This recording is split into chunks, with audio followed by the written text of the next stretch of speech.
Jesus disse: eu afirmo que ninguém pode entrar no reino de Deus se não nascer da água e do Espírito.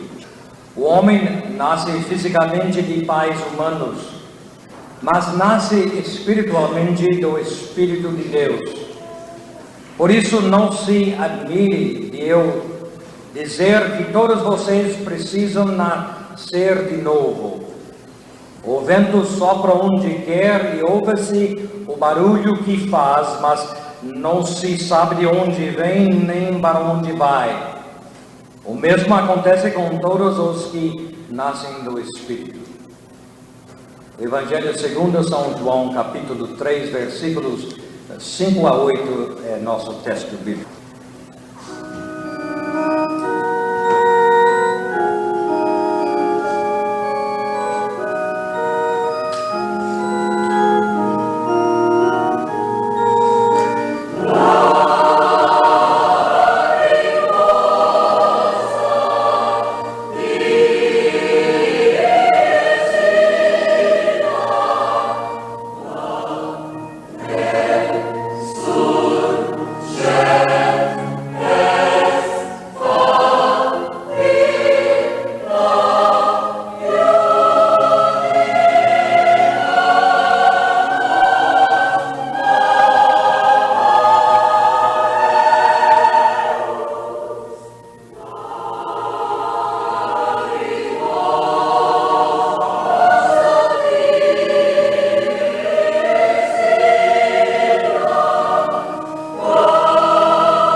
Na teologia cristã, a conversão é definida da seguinte maneira: a conversão é a experiência identificável em que a pessoa se torna unida e em convivência com Deus, com os outros, consigo mesmo e com o mundo.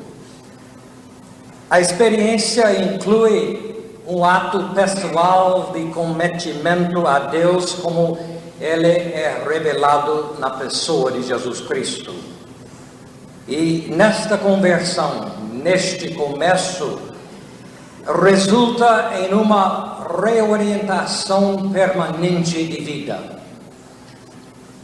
Meu modo de ver as coisas, que é muito limitada, eu acho que a conversão não acontece muito, mas quando acontece, transforma tudo. A tragédia de nossa civilização ocidental é que ela continua impregnado com um cristianismo que não crê mais. Por exemplo, o homem moderno que lamenta que ele não pode ficar honesto em seus negócios num mundo como o nosso.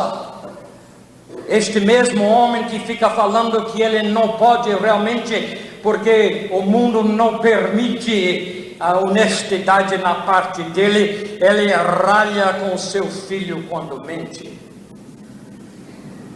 Se fôssemos mais pagãos, talvez seríamos mais imorais, mas certamente seríamos menos doentes.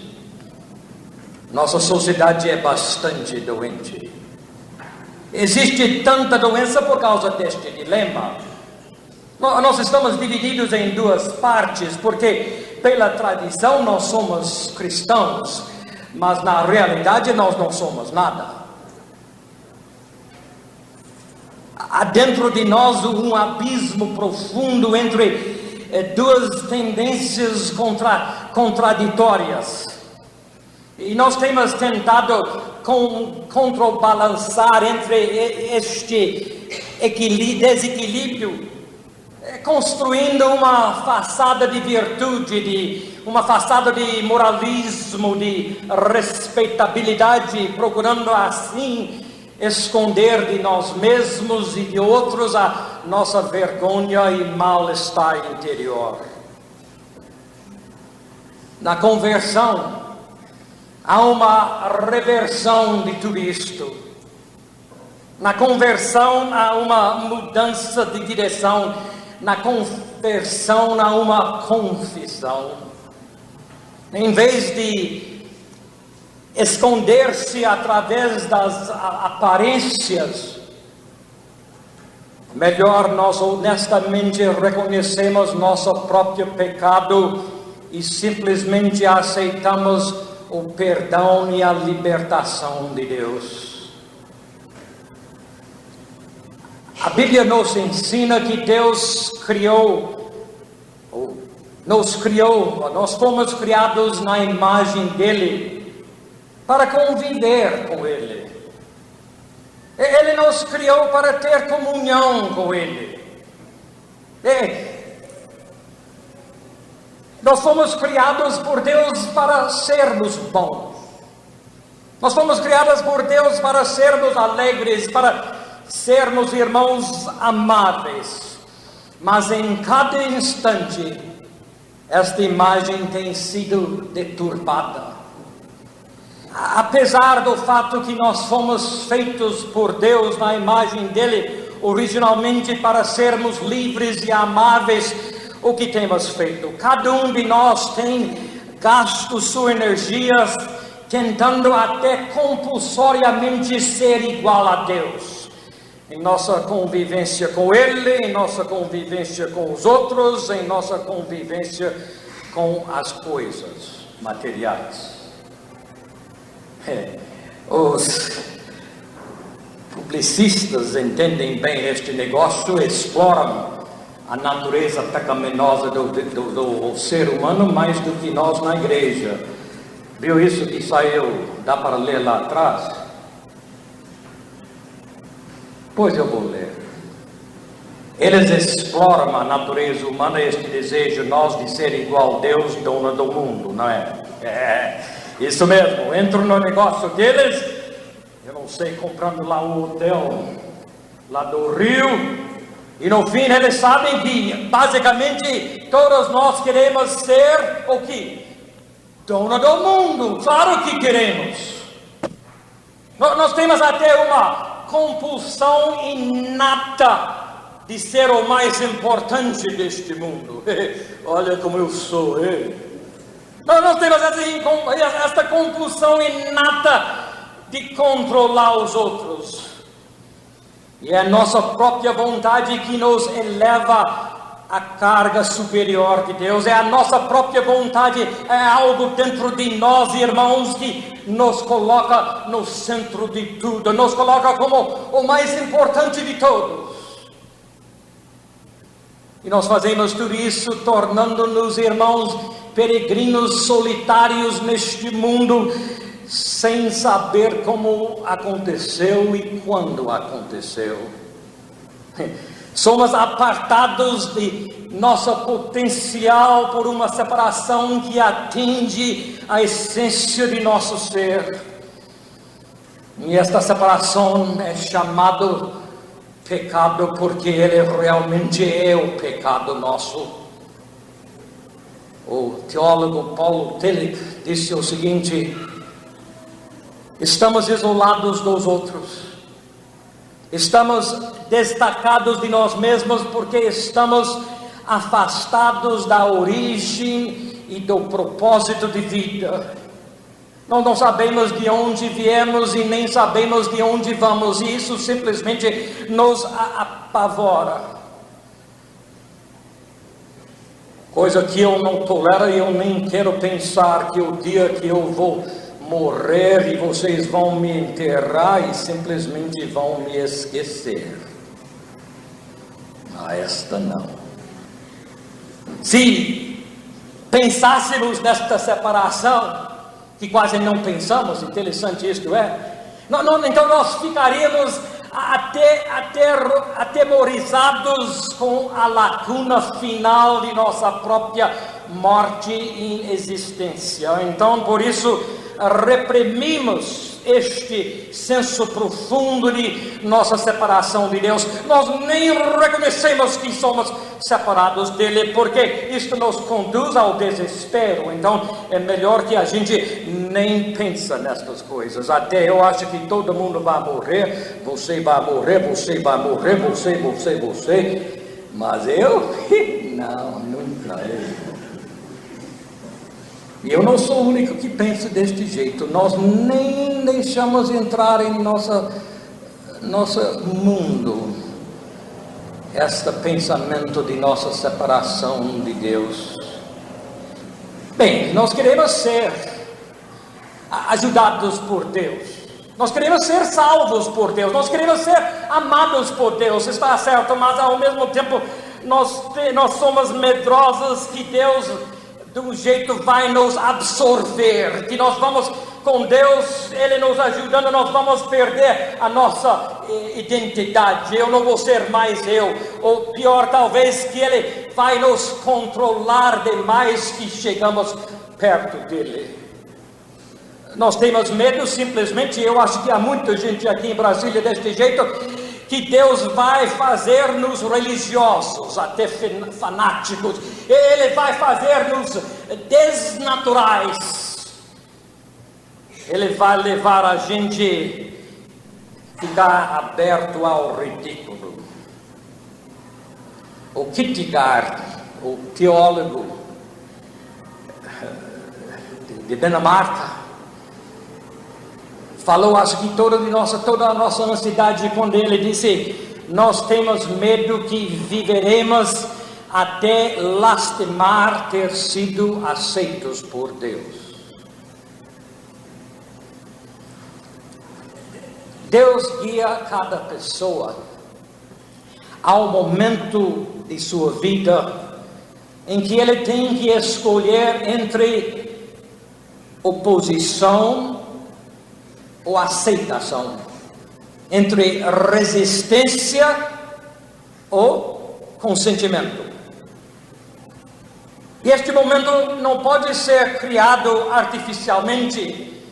Nós tentamos nas igrejas muitas vezes fazer isso. Nós gostaríamos de levar a pessoa para este momento, e até com emoção e tudo mais, nós tentamos levar a pessoa para isso. E não dá não, gente. E nem dá para também, não podemos, este momento não pode ser evadido quando chega. É a hora da reversão de nossa atitude. É a hora de mudança radical do sentido de vida.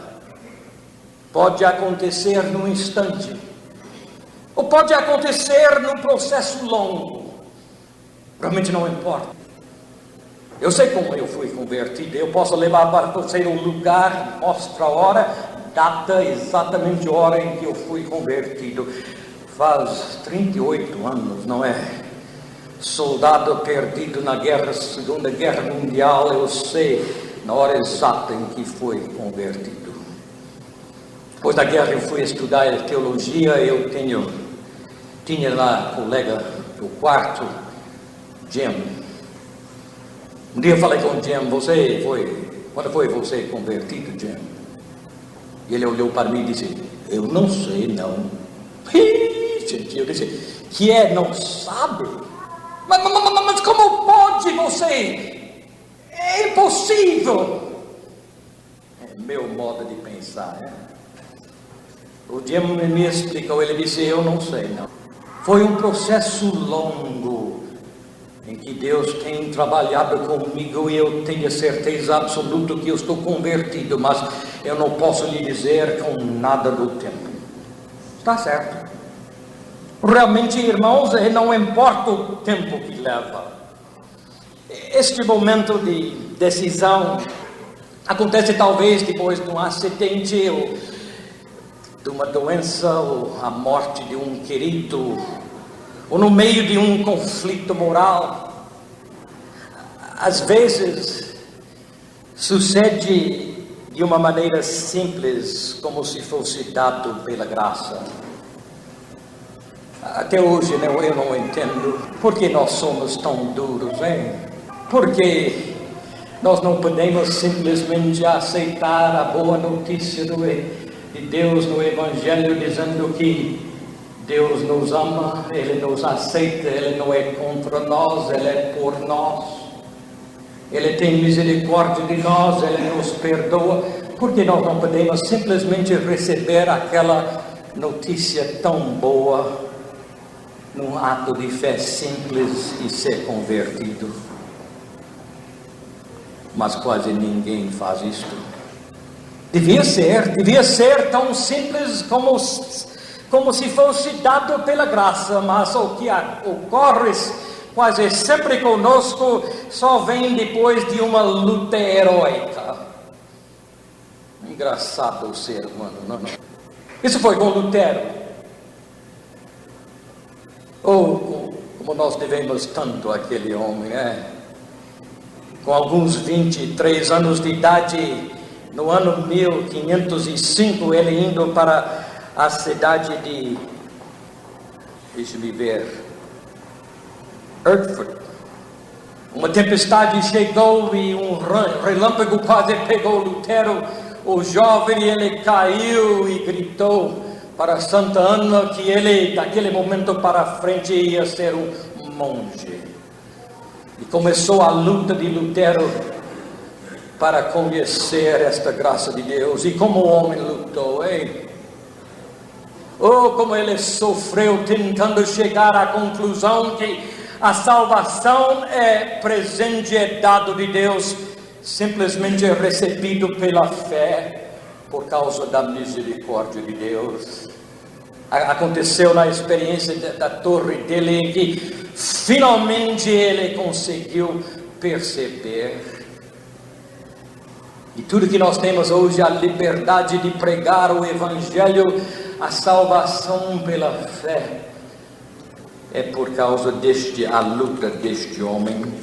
E realmente parece para a maioria de nós tem que ser mesmo uma luta, tem que ser mesmo uma crise pessoal. E nesta crise nós temos que dar um pulo enorme, é um instante decisivo.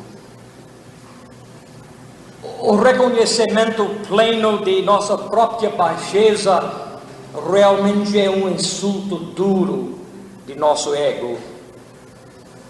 E nós não mudamos radicalmente até reconhecemos nosso próprio pecado. E o que é engraçado em tudo isso é quase impossível reconhecer nosso próprio pecado até a gente muda. Parece um círculo vicioso. Deve ser por isso é tão difícil para a gente ser convertido. Deixa-me explicar, tentar um pouco melhor. Vejam, por exemplo, a fé. A fé é necessária para a gente experimentar a graça de Deus, está certo? Mas ao mesmo tempo, a graça de Deus é indispensável para nós podermos achar a fé que nos guia para achar a graça de Deus. Está vendo o negócio? O perdão é essencial para amar. Se você não sente nenhuma necessidade de perdão na sua vida, você jamais podia realmente amar. Mas o amor é imprescindível para perdoar. Onde um começa e outro. Por exemplo, o filho, isso é todos nós, tem que se livrar de seus pais para andar só. E realmente nosso problema na vida é isso, andar só, livres dos seus pais no sentido de ser a sua própria pessoa. Mas então para o filho, a filha que tem que se livrar de seus pais para andar só, então, mas para andar só tem que ser livre. A crença é necessário, é preciso para orar, mas a oração é necessário para crer. A confiança em si mesmo é essencial para ser bem-sucedido, mas o sucesso é indispensável para promover a confiança em si. Como nós somos complicados, não é? É mesmo, mas exatamente esta complexidade nossa, exatamente esta crise nossa que nos guia a Deus. Talvez, isso é uma beleza, talvez nós encontramos alguém neste mundo cuja vida e testemunho do amor e da aceitação de nós por Deus nos atrai e nos cativa. E por causa da influência desta pessoa, do seu testemunho, do amor e da aceitação de Deus que esta pessoa nos dá, nós achamos a fé suficiente para confiar também. Que beleza! Deve ser deste jeito mesmo, deve ser nossa evangelização deste jeito, que nós podemos, com as nossas próprias vidas, ajudarem os outros também confiar nesta graça de Deus. Talvez ouvimos um sermão num culto como este, talvez nós chegamos à conclusão que estamos perdidos mesmo, talvez um tipo de terror interior aparece de repente. A gente acorda durante a noite e começa a suar por causa deste terror. Talvez uma ansiedade fora do comum nos agarra, talvez vira-se uma questão de vida e morte. Porque olha, a pessoa que não está cônscia de um conflito na sua vida que podia lhe derrotar ultimamente, então nunca estaria pronto para converter-se, de fato nunca sentiria a necessidade de converter-se. Realmente não importa, hein? Como a gente encontra com Deus. Um instante, um processo longo, nesta hora na igreja ou fora da igreja, não importa. A experiência é sempre seguida pelo sentimento de algo absolutamente novo tem entrado na vida da gente. O apóstolo Paulo descreveu com perfeição este sentimento de algo novo em 1 Coríntios 13:3. Posso dar tudo que eu tenho, mas se eu não tiver amor, isto não me adianta nada. Então, aqui é algo novo. Aqui há algo diferente. Aqui é a reversão de atitude. Antes, nós olhamos para o que a pessoa tem feito, até apontando um dedão grandão deste jeito, hein? Mas agora, nós vemos o que a pessoa é. Antes, criticamos, objetamos, argumentamos. Agora entendemos. Antes nós consideramos as aparências externas.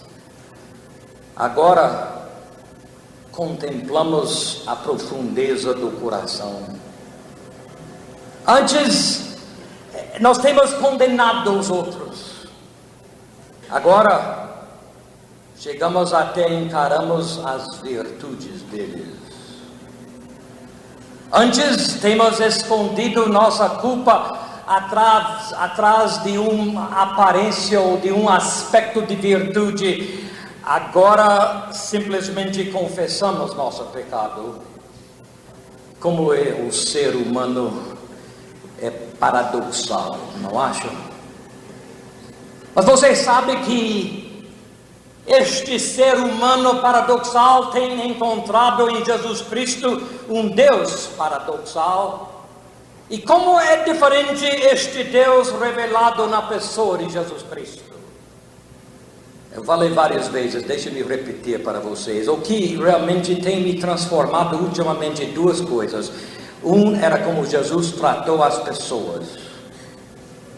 A segunda, quando eu percebi na Bíblia toda que mais perto que nós chegamos a Deus, não mais perfeitos que sentimos, mas mais a nossa imperfeição.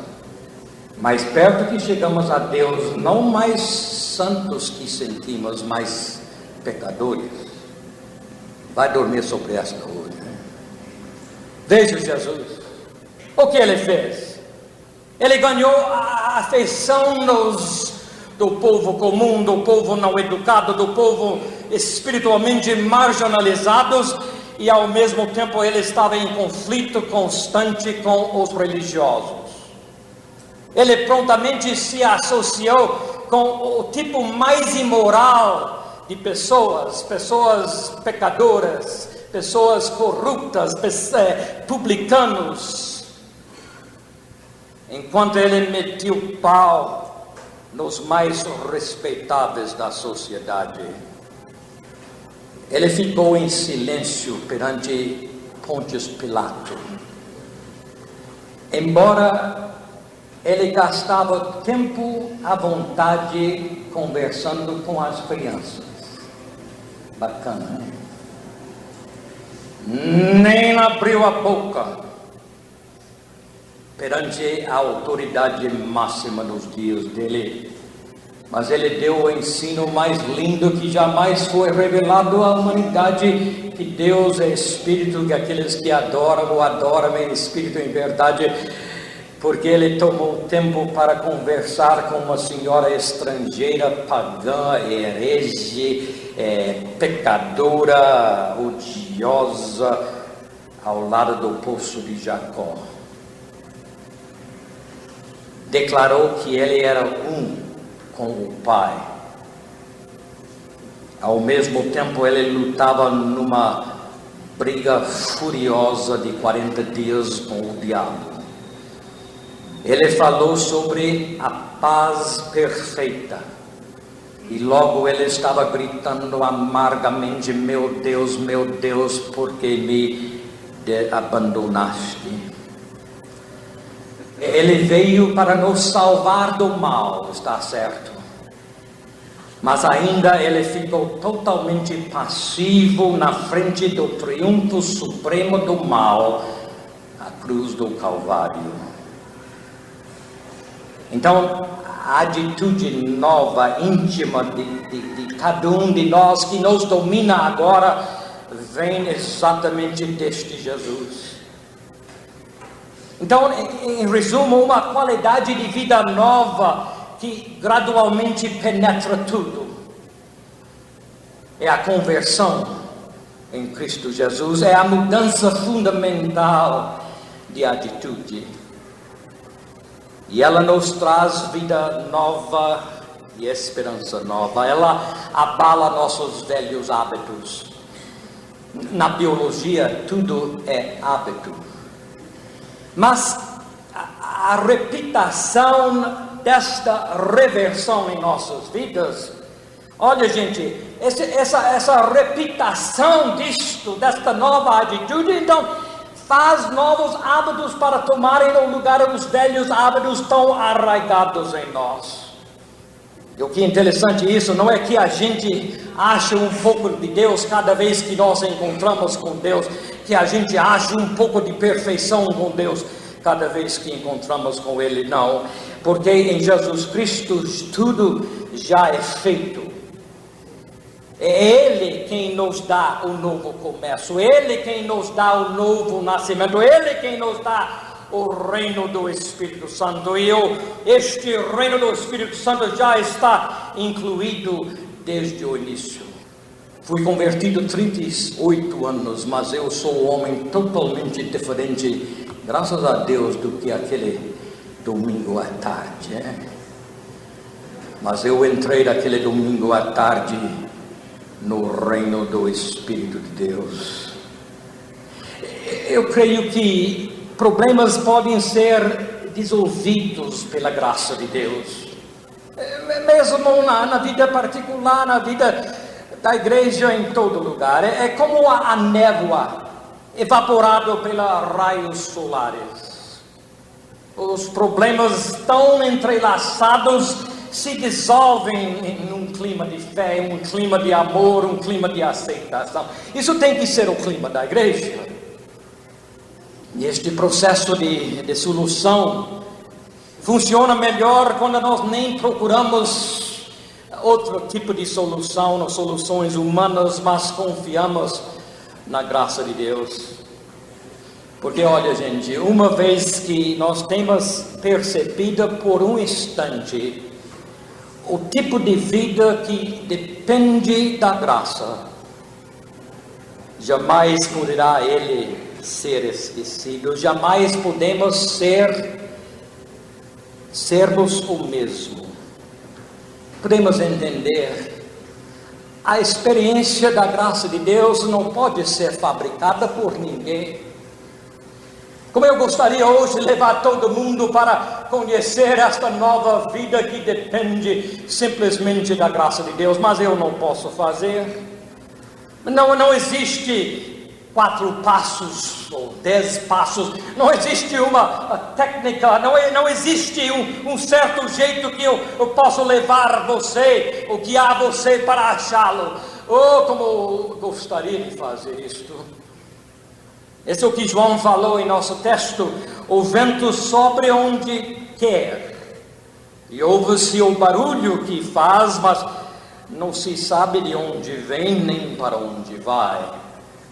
O mesmo acontece com todos os que nascem do Espírito. Como João Wesley, eu gostaria de abraçar o mundo inteiro como a minha paróquia.